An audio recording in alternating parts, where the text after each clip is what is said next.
એને good morning અને જય દ્વારકાધીશ બધા મિત્રોને ને અમે અત્યારે પહોંચી ગયા દ્વારકા. હું ને દીપભાઈ. દીપભાઈ કેવું લાગે દ્વારકા આવીને? અમને અરે શાંતિ શાંતિ, કાંઈ એવું ટેન્શન જેવું લાગતું નથી. દર્શન થઈ ગયા એટલે હવે હાવ શાંતિ થઈ ગઈ. એટલે હાવ શાંતિ થઈ ગઈ એટલે હવે અમે જઈએ મંદિરે. મંદિર અહીંથી લગભગ કેટલું છે? ગૂગલમાં જોતા જોતા એટલે લગભગ તો એમ કહે કે 500 મીટરમાં મંદિર છે. એટલે અમે તો હવે જો નીકળી ગયા હી ને ભાઈબંધ બનાવશી. બાકી આખો દી રખડવાનો શું પ્લાન છે તમારો? દર્શન થઈ જાય પછી તો નવરા. દર્શન થઈ જાય પછી અમે નવરા. પછી ટ્રેનનું જોઈ જોઈએ ટ્રેનનું શું છે એટલે એ પ્રમાણે રખડવામાં આપણને ખબર પડે એટલે કેવી રીતે હું રખડવું ને શું કરવું. આવ્યો તો ટ્રેનનું કઈ બસમાં ટ્રેનનું કહીને બસમાં આવ્યા હતા રાવટ અને ટ્રેનનું કહેતા હતા પણ આવ્યા અમે બસમાં. એટલે હવે વળી પાછી જોવું જોઈએ કે ટ્રેનમાં જાય કે બસમાં જાય એટલે એ બધું નક્કી કરવાનું હોય. બાકી હાલો દીપભાઈ અત્યારે તો મંદિર કોઈ જાય આપણે આમ મોસમનું એન્જોય કરતા જઈએ. એમ ટૂંકમાં વાતાવરણ એવું હોય આમ ટૂંકમાં જોરદાર તો આપણે આમ એન્જોય કરતા જઈએ એમ ને. ટૂંકમાં રાતના ટાણે ટૂંકમાં હવા રે ટૂંકમાં સવારના કેટલા 5 વાગ્યા અત્યારે 5 જ વાગ્યા બતાવી દો તો આમાં 5 વાગ્યા જો 5 વાગ્યા હે અને અત્યારે અમે જાય દ્વારકા મંદિર. દ્વારકા મંદિર અહીંથી 500 મીટરમાં છે.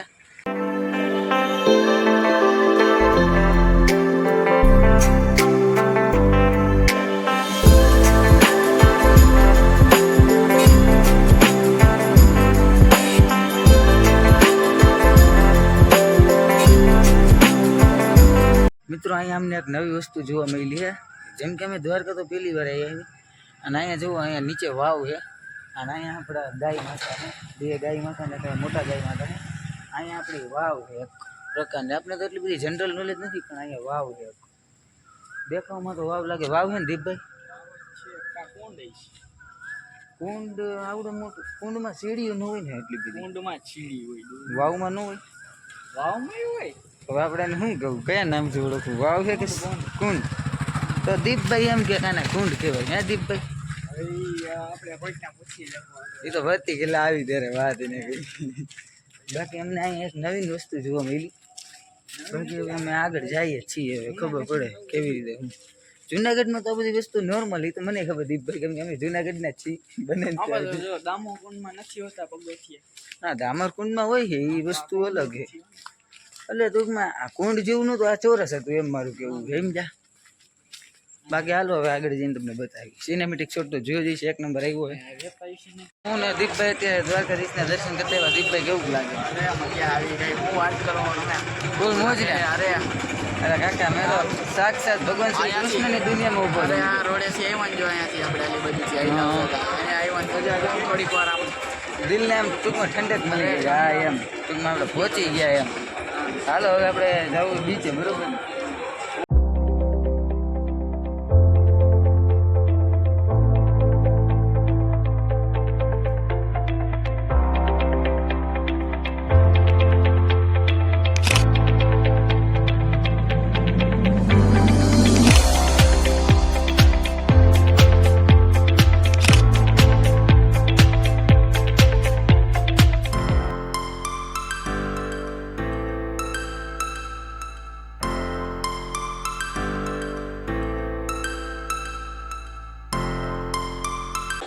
ગોમતી ઘાટે નાઈને અમે અહીંયા અત્યારે બેઠા હી અને અત્યારે આપણે ક્યાં જઈએ? બેટ દ્વારકા.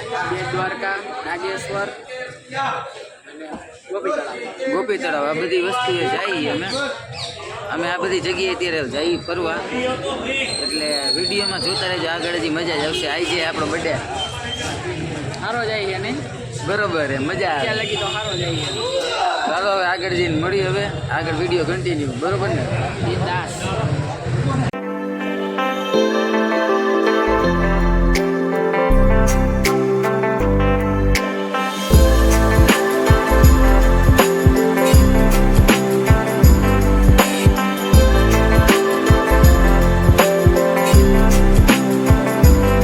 ક્યાં આવ્યા?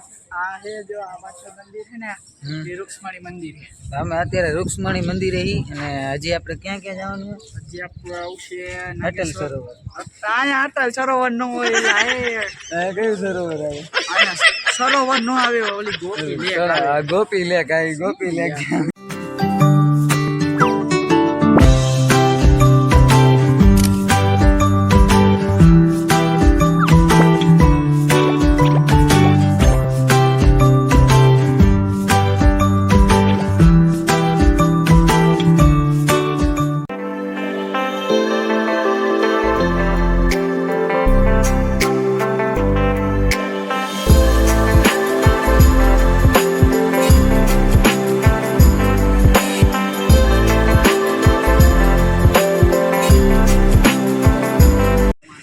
હજી એક મંદિર દ્વારકા પાસે આવી ગયું છે, નાગેશ્વર મહાદેવ.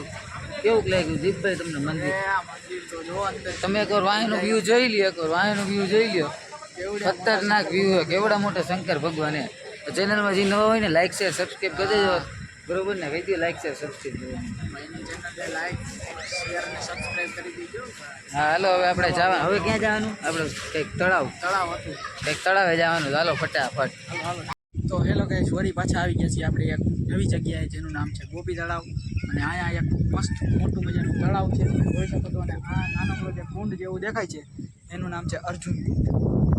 ટૂંકમાં આપણી જે આ સ્થળનું નામ છે બધા એમ કહે કે ગોપી તળાવ કરીને નામ છે. પાછળ જીરો આખું ગોપી તળાવ, પાછળ બધું.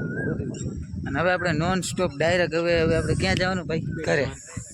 બેટ દ્વારકા જવાનું. ત્યાંથી પછી ત્યાંથી ટ્રેન, અને ટ્રેનથી ડાયરેક્ટ ઘરે. તો તમને હજી એક બ્લોગ જોવા મળશે. આ બ્લોગ હમણાં પૂરો થઈ જાય દ્વારકાનો. રેલવે સ્ટેશનનો બ્લોગ પૂરો, ત્યાંથી બીજો બ્લોગ ચાલુ. હાલો હવે ડાયરેક્ટ રેલવે સ્ટેશને મળી. દીપભાઈ ડાયરેક્ટ ટ્રેનમાં ચડી ગઈ કે મારે જવું રાજકોટ. હું એને મૂકવા આવ્યો હું. હાલો દીપભાઈ મહિલા હું મહિલા મને લઈ જવાનો હોય. તો મિત્રો એમાં એવું છે એકચ્યુઅલીમાં કે હવે અમારે છે ને ઘરે જવાનો સમય આવી ગયો દીપભાઈ. હવે વિચાર્યું કે બ્લોગ એને ડાયરેક્ટ કન્ટિન્યુ રાખીને હવે અમે ડાયરેક્ટ એને રાજકોટ જ જઈ ગઈ. એટલે હવે આ દીપભાઈ છે. દીપભાઈ જાઓ ને તમે રાજકોટ? તો જવું તારે આવું છે? મારે જે 3 દી રોકાવાનું છે. અરે વાહ રે, તો અહીંયાથી એને પૈસા હું મોકલાઈ દઈશ ઓનલાઈન. કેમ આપણે એ વાત છે ઓનલાઈન કેવા આપણે વાંધો ને. હાલો હવે ને આપણે બ્લોગ કન્ટિન્યુ કરી. આપણી ટ્રેન આવી ગઈ, હમણાં ટ્રેન ચાલુ થઈ એટલે હવે આપણે ભાગી ડાયરેક્ટ રાજકોટ. કેમ કે એને બહુ રખડી લીધું એટલે હવે ડાયરેક્ટ રાજકોટ જવાનું છે આપણે. હાલો દીપભાઈ હેપી જર્ની. હવે નો હોય, હવે ઘરે જવું છે. હા તો બે કોમ શું કહેવાય? કમ બેક હું કહેવાનું ગુજરાતીમાં? હાલા ઇંગ્લિશમાં ગોઈંગ ટુ આઉટ. હાલો તો ભાઈ હવે અમે નીકળી હવે ડાયરેક્ટ ઘરે પાછા. હાલો રેડી. પાટિયા પગી જાય. કેવું લાગે? મોસમ બડા સુવાના. આમ જો હોલી કોઈ બધી વરસાદ આવે ફૂલે ફૂલ, બધી ફૂલ વરસાદ આવે. તમે દેખાય ઉભા ન કરે તો હાથ. હમણાં આપણે ઘડીક વારમાં આપણે રાજકોટ પહોંચી જાય તો તમે જોતા રહેજો. લાઈક કરી નાખીએ.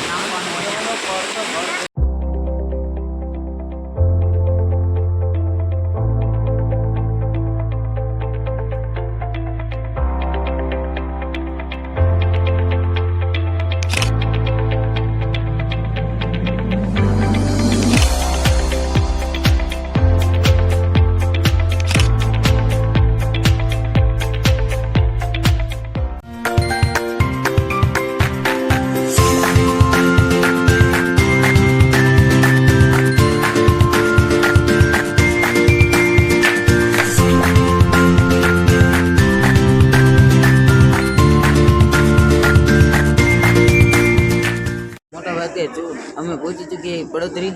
હવે ડાયરેક્ટ નેક્સ્ટ સ્ટોપ રાજકોટ છે. અને હવે આપણે બ્લોગ એન્ડ કરશી, કેમ કે હવે એને આપણે હવે આજનો બ્લોગ તો પૂરો કરશી. એટલે હાલો હવે ટ્રેનમાં પાછા જઈએ. અને હવે તમે ચેનલને લાઈક શેર સબસ્ક્રાઈબ કરી દેજો. અને હાલો જાય હવે પછી આપણે ટ્રેનમાં.